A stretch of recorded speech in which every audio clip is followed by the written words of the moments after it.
Тесно со само еден гол разлика фудбалерите на Осогово стигнаа до четвртата победа во третолигашката конкуренција на истокот против екипата на Малеш од Берово.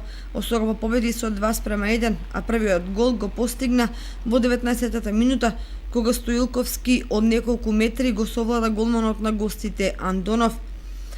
По водството на домаќините, гостите заиграа поангажирано и создадоа неколку шанси за гол, но до крајот на првото полувреме не ги реализираа.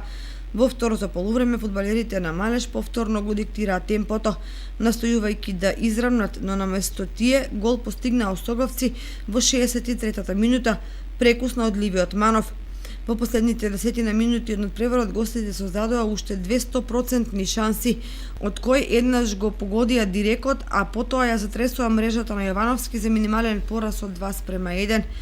Во ова четврто коло покрај надпреварот во Кочани, Осогово Малеш кој заврши со 2:1, во Свети Николе Овчеполе ја победи Слога со 4:0, во Штипско, Новосело, Кежовица и Брегалница сениори одиграа без голови 0:0, а во Пробиштип Рудар беше подобар од Работник и го победи со 3:0. На табелата води Осогово со освоени 12 бода.